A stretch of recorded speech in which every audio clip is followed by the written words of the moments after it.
Introdução ao livro de Jeremias. Jeremias é o segundo livro mais longo da Bíblia, depois de Salmos.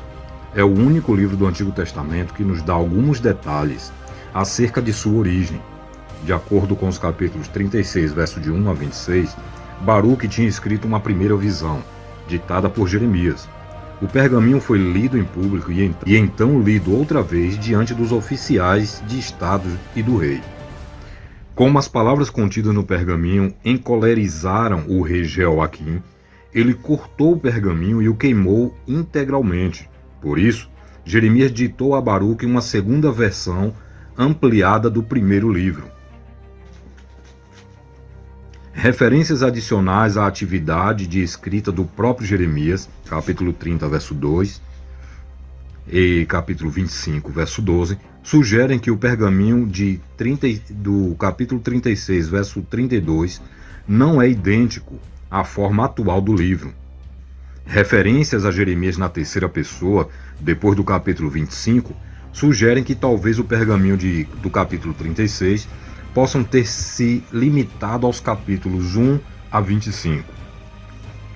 Estudiosos bíblicos lutaram para explicar a organização das profecias de Jeremias. O livro, como um todo, não está organizado cronologicamente, embora seja aparente a organização cronológica.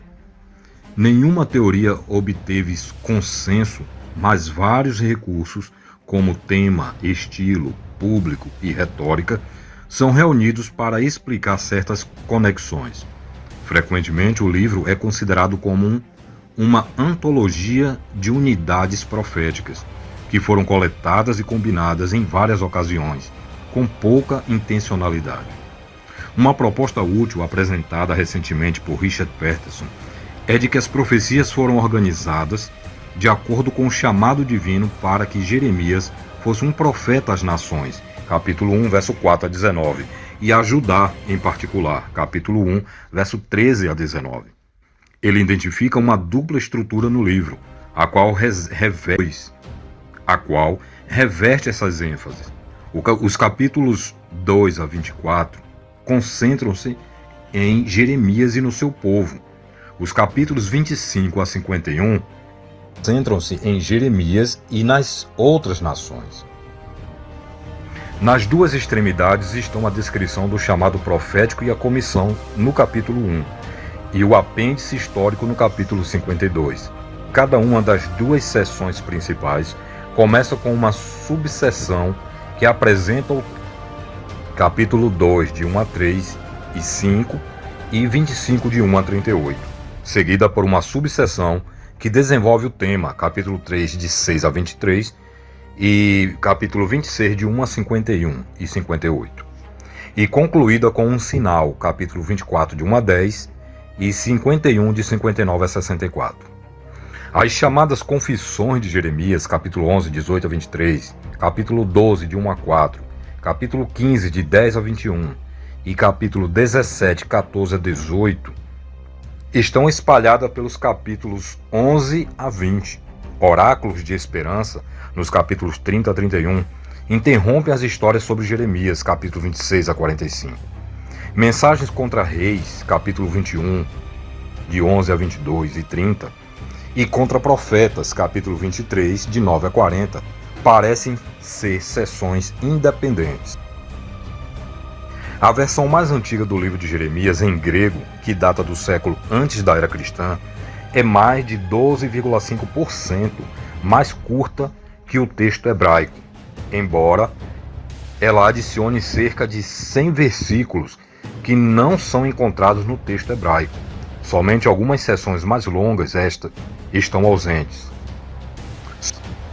O texto grego usa menos títulos e epítetos, e há palavras e versículos faltando por todo o livro, mais de 2.700 palavras.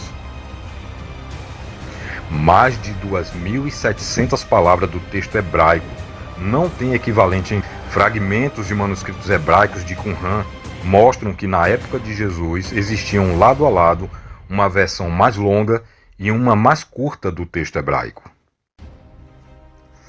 Atualmente é comum que acadêmicos críticos descartem a ideia de que Deus possa falar diretamente com alguém.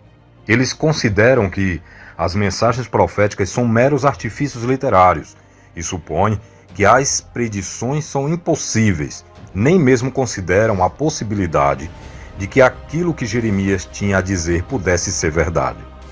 Estas acusações, no entanto, não são novas. O próprio Jeremias enfrentou significativa oposição durante o período em que foi profeta de Deus e viu pouco ou nenhum resultado dos seus esforços. As palavras eram descartadas por todos, tão logo ele as proferia. E apesar de tudo, ele persistia no seu ministério.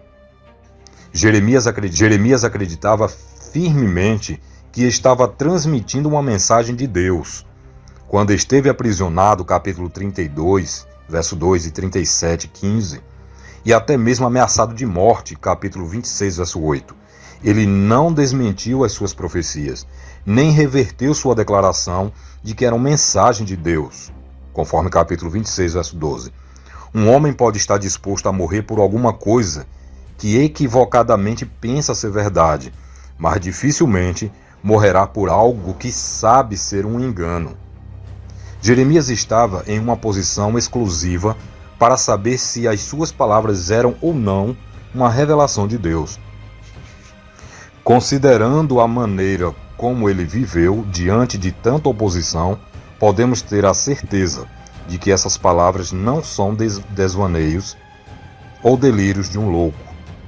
As palavras sobre o chamado de Jeremias para o ministério, antes que eu te formasse no ventre, eu te conheci, e antes que saísse da madre, te santifiquei e às nações te dei por profeta, levaram alguns a pensar que a data do chamado de Jeremias e do seu nascimento são as mesmas. Contudo, isto é improvável.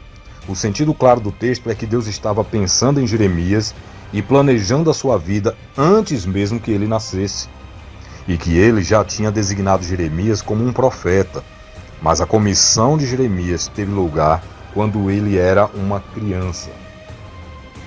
Esta palavra hebraica muito frequentemente se refere às pessoas em sua adolescência. Os pontos importantes a observar é que Deus, e só Ele, escolheu Jeremias, e que ele falou por intermédio de seu profeta escolhido ao seu povo.